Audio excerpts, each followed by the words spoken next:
우리에게 주시는 하나님의 말씀은 사무엘하 13장 1절에서 19절까지입니다. 그 후에 이 일이 있으니라. 다윗의 아들 압살롬에게 아름다운 누이가 있으니 이름은 다말이라. 다윗의 다른 아들 암논이 그를 사랑하나 그는 처녀이므로 어찌 할 수 없는 줄을 알고 암논이 그의 누이 다말 때문에 우라로 말미암아 병이 되니라. 암논에게 요나답이라 하는 친구가 있으니 그는 다윗의 형 시므아의 아들이요 심히 간교한 자라. 그가 암논에게 이르되 왕자여 당신은 어찌하여 나날이 이렇게 화려하여 가느냐 내게 말해주지 아니하겠느냐 하니 암논이 말하되 내가 아우 압살롬의 누이 다말을 사랑함이니라 하니라.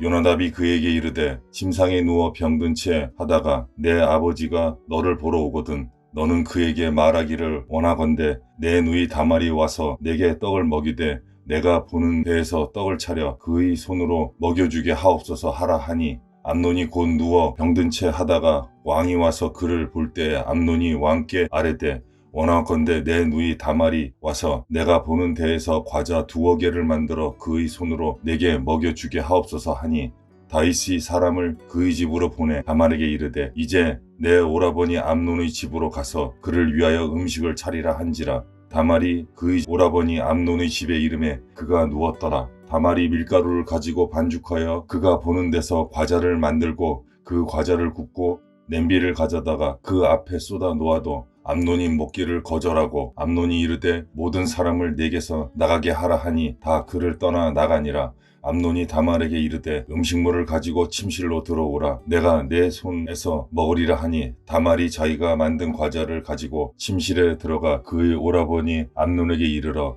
그에게 먹이려고 가까이 가지고 갈 때에 암논이 그를 붙잡고 그에게 이르되 나의 누이야 와서 나와 동침하자 하는지라. 그가 그에게 대답하되 아니라 내 오라비여 나를 욕되게 하지 말라. 이런 일은 이스라엘에서 마땅히 행하지 못할 것이니 이 어리석은 일을 행하지 말라.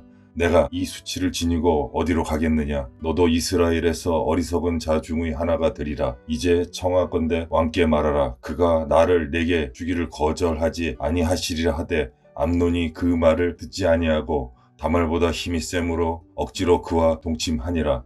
그리하여 암논이 그를 심히 미워하니 이제 미워하는 미움이 전에 사랑하던 사랑보다 더한지라. 암논이 그에게 이르되 일어나 가라 하니 다말이 그에게 이르되 옳지 아니하다. 나를 쫓아보내는 이 큰 악은 아까 내게 행한 그 악보다 더하다 하되 암논이 그를 듣지 아니하고 그가 부리는 종을 불러 이르되 이 계집을 내게서 이제 내보내고 곧 문빗장을 지르라 하니 암논의 하인이 그를 끌어내고 곧 문빗장을 지르니라. 다말이 채색 옷을 입었으니 출가하지 아니한 공주는 이런 옷으로 단장하는 법이라. 다말이 재를 자기 머리에 덮어쓰고 그의 채색 옷을 찢고 손을 머리 위에 얹고 가서 크게 울부짖느니라.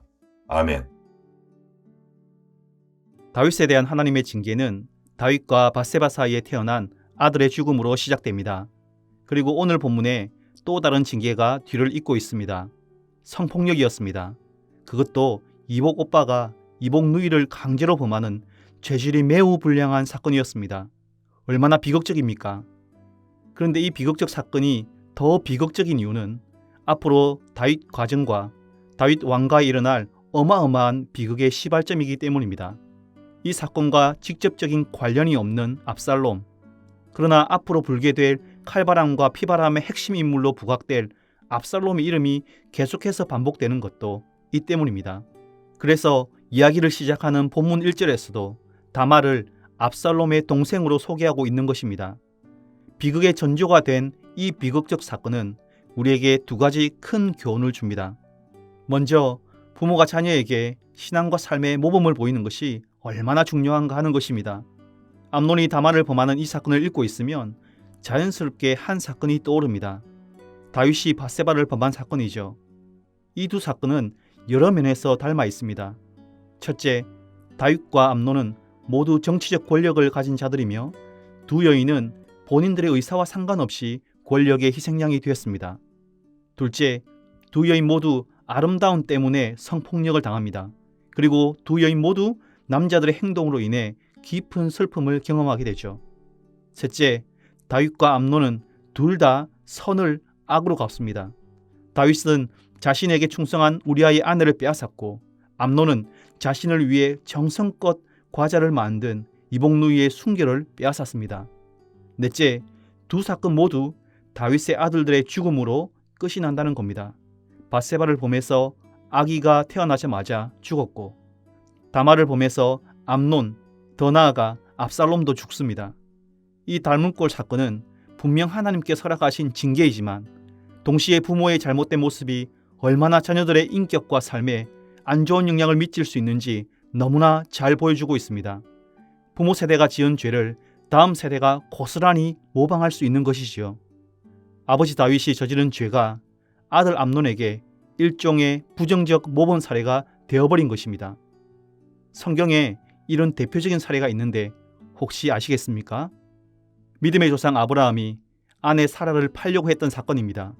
자신의 안전을 도모하기 위해 아브라함은 한 번도 아니고 두 번이나 외간 남자에게 자기 아내를 팔려고 했죠. 그런데 놀랍게도 아들 이삭이 아버지가 했던 그 일을 그대로 고스란히 반복합니다. 하나님의 개입이 아니었다면 부자 모두 아내를 팔아먹은 남편이라는 오명을 쓸 수밖에 없었을 것입니다. 항상 그런 건 아니지만 자녀는 부모의 모습을 자연스럽게 담습니다. 그런데 신기하게도 부모의 말보다 부모의 행동을 담습니다. 그리고 좋은 것도 안 좋은 것도 다 담습니다. 아버지의 행동을 따라 이복누이에게 저질적인 죄를 짓는 아들의 모습을 보며 섬뜩함을 느낍니다. 자녀에게 부모의 영향력이 얼마나 지대한지 두렵게 경고하는 듯합니다. 내 모습, 내 행동이 자녀에게 이처럼 큰 영향을 준다는 사실을 분명히 자각한다면 우리는 매사에 신중에 신중을 기하지 않을 수 없을 것입니다. 그리고 나중에 암논이 이런 악질적인 죄를 지었음에도 불구하고 다윗은 그 이야기를 듣고도 노발대발했을 뿐 별다른 조치를 취하지 않습니다. 암논이 첫째 아들이었기 때문에 왕세자라는 정치적 이유가 있었을 수도 있습니다. 그러나 비슷한 죄를 저지른 경력이 있는 다윗이 암논을 야단치고 징계할 수 있었을까요? 아들 앞에서 떳떳하지 못했기 때문에, 이미 자신이 지은 죄로 인해 부모로서의 권위가 심각한 손상을 입었기 때문에 그러기 힘들었을 것입니다. 사랑하는 성도 여러분, 우리는 자녀들에게 어떤 모습을 보여주고 있습니까? 다음 세대를 신앙으로 올바르게 세우는 지름길은 가장 강력한 힘은 다름이 아니라 부모의 신앙적 자태, 순결한 삶의 모습입니다. 말이 아니라 삶으로서, 행동으로서 신실한 신앙과 순결을 자녀들에게 보여주는 것입니다. 그럴 때 자녀들은 그 모습을 보고 자연스럽게 부모의 신앙을 따라가게 되는 것입니다. 물론 우리가 완벽한 모습을 보여줄 수는 없겠지요. 하나님의 은혜와 긍휼이 없다면 우리의 다음 세대는 결코 아름답게 자랄 수 없을 것입니다. 하지만 완벽이 아니라 진실하고 신실한 모습을 보여줄 때 가정과 교회의 다음 세대에 희망이 있을 것입니다. 우리가 그런 지도자, 그런 부모, 그런 어른이 되기를 소망하며 오늘 하루도 신실한 모습, 선한 모습으로 살아가길 주님의 이름으로 축복합니다. 둘째로, 지체들이 잘못된 생각을 하거나 악한 유혹을 받을 때 넘어지지 않도록 경고하고 막아서야 합니다. 그런데 오늘 말씀을 보십시오. 다윗의 조카이자 암논의 사촌이었던 요나답은 도리어 형제의 죄악을 부추기고 심지어 돕고 있습니다. 암논이 이복누이의 아름다움에 빠져 상사병이 들었습니다. 그런데 앞뒤 문맥을 살펴보면 그것은 순수한 사랑이 아니라 욕정이었습니다. 그 욕정을 참기 힘들어서 병이 날 정도였으니 암논이 얼마나 호색적인 욕정에 사로잡혀 있었는지 알 수 있습니다. 그런데도 다말을 어찌해 볼 수 있는 방법이 없었던 겁니다. 2절에 보면 처녀이므로 어찌할 수 없는 줄 알고 이렇게 간단하게 이유를 기록하고 있는데요. 주석학자들은 당시 왕궁에서 처녀들이 경호원으로부터 특별한 보호를 받고 있어서 접근하기 어려웠다고 해석합니다. 그런 이유로 암논은 욕정을 채우지 못해 시름시름 앓고 있었던 겁니다. 그런데 사촌 요나답이 그 욕정을 한 방에 해소할 기막힌 묘안을 제공합니다. 그는 암논이 전전긍긍한 문제를 단숨에 해결해 줍니다. 3절 말미에 보면 요나답은 심히 강교한 자라고 묘사하는데요. 문자적으로는 매우 지혜로운, 매우 영리한이라는 의미입니다. 하지만 악의적이고 악질적인 그의 계략을 볼 때 머리는 똑똑했을지 모르나 매우 악한 성품의 소유자였음을 쉽게 짐작할 수 있습니다. 요나답의 강교한 계략 덕분에 암논은 마침내 자신이 간절히 원했던 바를 이룰 수 있었습니다. 그러나 다말이 울부짖은 것처럼 암논이 그토록 원한 일은 이스라엘에서 절대로 일어나서는 안 된 일이었고 율법을 심각하게 여긴 어리석고 괴악한 일이었습니다. 그런데 요나답은 하나님이 주신 영민함을 형제의 죄를 막는 데 쓰지 않고 도리어 죄를 부추기고 범죄의 찬스를 만들어주는데 악용했습니다. 얼마나 끔찍한 일입니까? 성도 여러분, 우리의 가족이, 우리의 지체가 잘못된 생각에 사로잡혀 있을 때, 죄의 유혹이 형제자매의 마음을 사로잡고 있음을 볼 때 어떻게 해야 하겠습니까? 우리는 최선을 다해서 그가 범죄하지 않도록, 유혹에 걸려 넘어지지 않고 빠져나오도록 도와야 하겠지요. 지체가 원하는 대로, 욕망하는 대로 돕는 것이 지체를 위하는 길이 아닙니다. 지체를 진정으로 돕는 길은 오히려 그가 욕망하는 것이 잘못된 것이며 하나님의 뜻을 거스르는 일임을 깨닫게 하는 겁니다. 그가 죄의 길에서 돌이키게 하는 것입니다.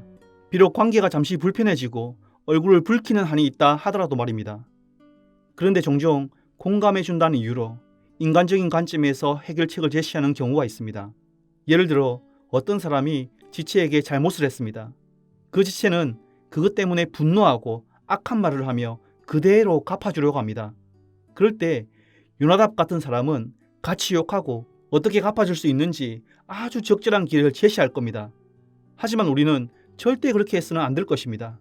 지체가 분노에서 빠져나오도록 하나님을 찬양하는 그의 입이 악한 말을 담지 못하도록 도와야 합니다. 선으로 악을 이길 수 있도록 격려하고 그 유혹의 올무에서 벗어날 수 있도록 옆에서 힘이 되어주어야 할 것입니다. 말씀을 맺겠습니다. 사랑하는 성도 여러분, 오늘 하루 살아가실 때에 자녀들이 우리의 신앙의 삶을 보고 배울 수 있도록 선한 영향력을 끼칠 수 있도록 최선을 다합시다. 또한 지체들이 죄된 길을 가려고 할 때에 세상적인 방법으로 부추기지 말고 최선을 다해서 그 죄의 유혹으로부터 건져내고 구출해내는 서문의 모든 성도들 되시길 주님의 이름으로 축복합니다. 이 시간 들은 말씀과 교회를 기억하며 기도했으면 좋겠습니다. 먼저 신앙의 모범을 보여주고 선한 영향력을 끼치는 부모, 공동체 지체를 죄의 올무로부터 지켜주는 성도가 되게 하소서. 이렇게 기도합시다. 교회를 위해 기도하실 때에 청년부가 수련회를 통해 받은 은혜에 힘입어 믿음과 사랑의 공동체로 아름답게 세워져 가게 하소서. 이 두 가지 기도 제목으로 기도하시고 개인적인 기도 제목으로 기도하겠습니다.